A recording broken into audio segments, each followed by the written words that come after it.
Pengertian RUPS atau Rapat Umum Pemegang Saham. RUPS adalah singkatan dari Rapat Umum Pemegang Saham yang umumnya dilakukan setiap 1 tahun sekali. Menurut Undang-Undang Nomor 40 Tahun 2007 mengenai perseroan terbatas, RUPS ini merupakan bagian dari perusahaan yang tidak memberikan kewenangan kepada direksi ataupun dewan komisaris sesuai dengan batas pada undang-undang dan juga anggaran dasar.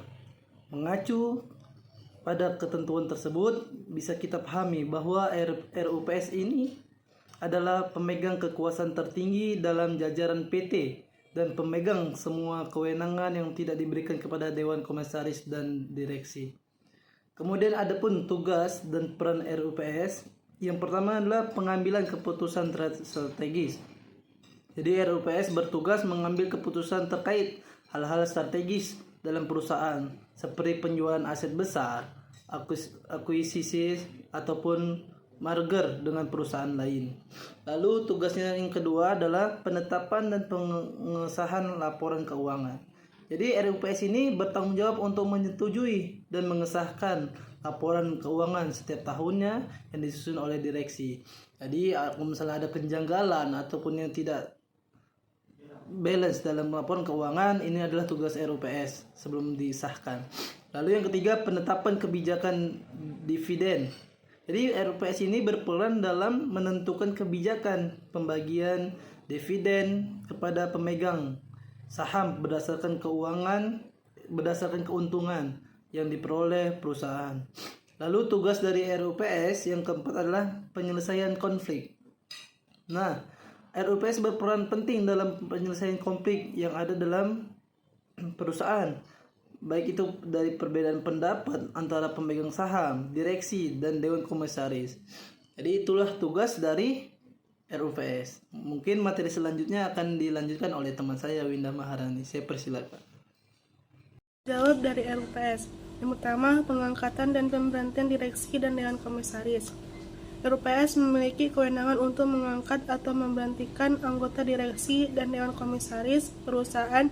Pemilihan ini berdasarkan penilaian kinerja dan kemampuan mereka dalam mengelola perusahaan. Yang kedua, tanggung jawab sosial perusahaan. RUPS dapat juga mempertimbangkan dan menyetujui program tanggung jawab sosial dan lingkungan perusahaan sejalan dengan kebijakan dan regulasi yang berlaku. Yang ketiga, perubahan anggaran dasar. Jika diperlukan, RUPS dapat memutuskan untuk melakukan perubahan pada anggaran dasar perusahaan, termasuk perubahan terkait struktur, modal, tujuan perusahaan, dan lain-lain. Kasus dari RUPS.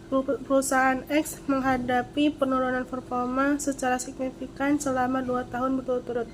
Untuk mengatasi masalah ini, direksi perusahaan mengusulkan rencana restrukturisasi yang melibatkan pengurangan jumlah karyawan dan penutupan beberapa cabang yang tidak menguntungkan. Pada RUPS tahunan, proposal ini dibawa ke hadapan para pemegang saham. Beberapa pemegang saham besar menyuarakan kekhawatiran mereka tentang dampak sosial dari PHK massal dan penutupan cabang terhadap citra perusahaan. Mereka mengusulkan alternatif strategi yang lebih fokus pada inovasi diversifikasi produk untuk memperbaiki kinerja perusahaan tanpa harus melakukan PHK atau menutup cabang. Selama RUPS, berbagai pihak termasuk direksi, pemegang saham minoritas, dan pemegang saham mayoritas mengumpulkan pandangan dan argumentasi mereka. Akhirnya, setelah diskusi panjang dan negosiasi, diputuskan melalui voting bahwa perusahaan akan mengadopsi pendekatan yang berhati-hati terhadap restrukturisasi dengan fokus pada efisiensi operasional dan inovasi produk, sambil menghindari PHK massal.